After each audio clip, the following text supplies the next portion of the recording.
how do you get that really awesome char on a pan-grilled steak? And we're gonna serve this spicy Thai style.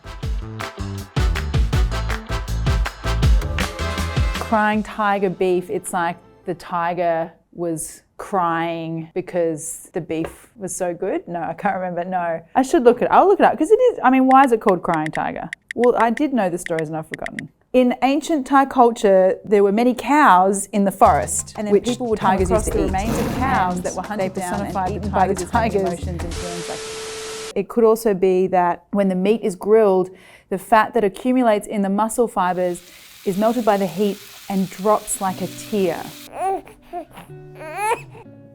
Could be that one also. Cool.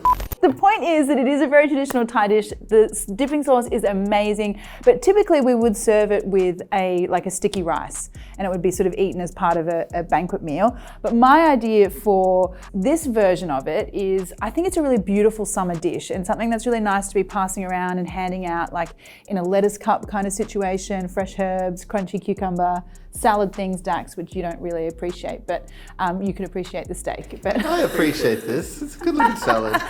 So anyway, so we are doing my version of crying tiger beef, and it is a little kind of, you know, Marion twist on it. But anyway, let's do the marinating first of all, because that is what's going to help us get like the really awesome charred beef situation going on, you know, really easily. So I'm going to mix some oyster sauce first of all. And this is a really interesting one because I think the oyster sauce and also fish sauce make the most amazing steak marinade, because you're not just adding salt, you're actually adding a whole bunch of like umami characters and savory characters, and also that little bit of sugar that's in the oyster sauce is going to help you get really great char and caramelization on your steaks. So always method to the madness. All right, now I have the most amazing, beautiful steaks here. You could go with any cut of meat. Typically in Thailand, we would use a lot, like a cheaper cut, like a rump or a skirt steak or something like that. I just happen to have gone luxe today with these massive ribeyes, which look amazing. Either way, pour your marinade on top and then really get in there and rub that marinade all over. Now, we don't need to leave that for very long. I'm just gonna leave that while I make my spicy dipping sauce. So for that, I need some glutinous rice, or sticky rice as it's called as well. And this is really like the characteristic ingredient for this type of Thai northeastern spicy sauce. It gives it a really nutty, toasty flavor. It also thickens up the dipping sauce as well. Okay, so this is like the color that you're looking for. It's a light golden kind of toasty, but what you can really get here is actually the smell. So it kind of smells a bit like popcorn or like roasted nuts. That's kind of the situation you're after here. Now, what I want to do is grind these up.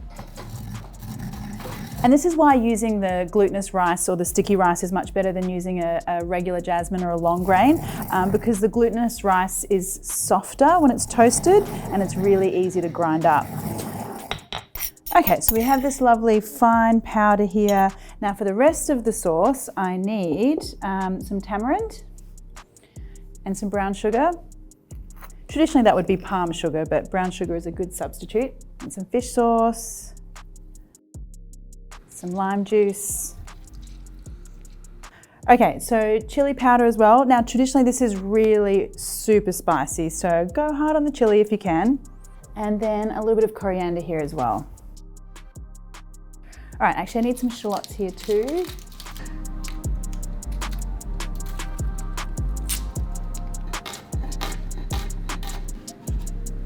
And then just give that a mix. I love how like spicy that even looks. It looks dangerous. Ooh, that's tangy and spicy. That's the kind of look that you should get when you taste that sauce, like that, you know. The editor's going to do a close-up of that, aren't they?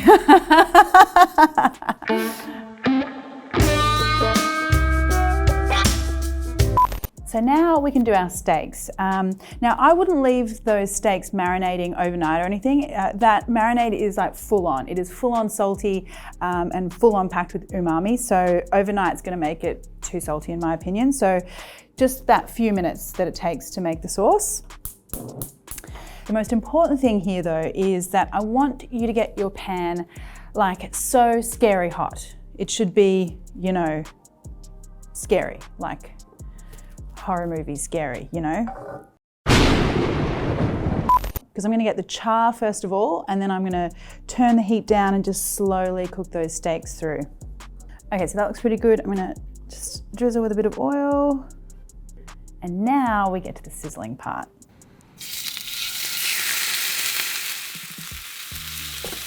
Okay, so what I like to do here is, you know, this thing where Uncle Joe or Grandpa, whatever, is like, don't move the steaks, don't turn them over, only turn them once. I really don't like any of that. I think it's, I think it doesn't make any sense, because if you leave the steak on the one side for a long amount of time, you're gonna get that big gray, like, you know, overcooked part on the edge of your steak. So they should be moved around. So don't be scared of moving them around.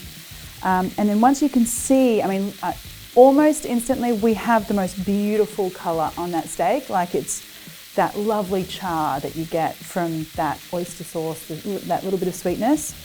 So once I've kind of got that going, now I'm gonna flip these over and then just keep doing that. I just keep flipping, having a look. Make sure you get the steak up on its side as well. Sear the side of that beef as well. And so the color's looking really good here. Now what I'm gonna do is turn that heat down quite a bit lower and just give it another few minutes on each side. Okay, so this is looking really good. I can just sort of, when I'm just poking that steak, I can sort of just feel a little bit of give there. To me, that's a very good, like medium rare kind of texture. So I do want to rest these guys. So I'm gonna pop them out onto plate. Now I'm a medium rare kind of girl, so if you like things well done, then you know, leave them in a bit longer. But in the meantime, let's sort out our kind of serving platter, if you like. Now I've got some lettuce leaves here. You do a mix of whatever sort of is fresh in your local supermarket or market. I want loads of fresh herbs here. I want the overall flavor here, every mouthful to be like, you know, that charry, savory steak, the spicy sauce, and then beautiful fresh herbs sort of coming in at the end there. Some mint, some cucumber, really crunchy, refreshing kind of flavor, some coriander. Now let's slice our steak.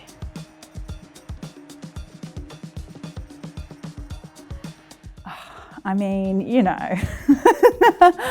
I love that. I mean, I love how you have that really lovely, you're gonna have that really lovely savoriness in each mouthful because that char on the outside is so good. But then you've got that lovely, you know, pink interior. I mean, you know, I am very happy with myself right now. So satisfying. Okay, so out onto the platter. And now this is something that everyone can help themselves to. So why don't I do that? Want some lettuce, some herbs. Oh, this is gonna be a good time. Some cucumber, some beef. Oh, some of that spicy sauce. So there you go, guys. That is, well, no one's crying. Certainly no tigers around, but anyway, that's my version of like a really beautiful summery kind of share plate crying tiger that you can have with your friends or by yourself. Doesn't matter.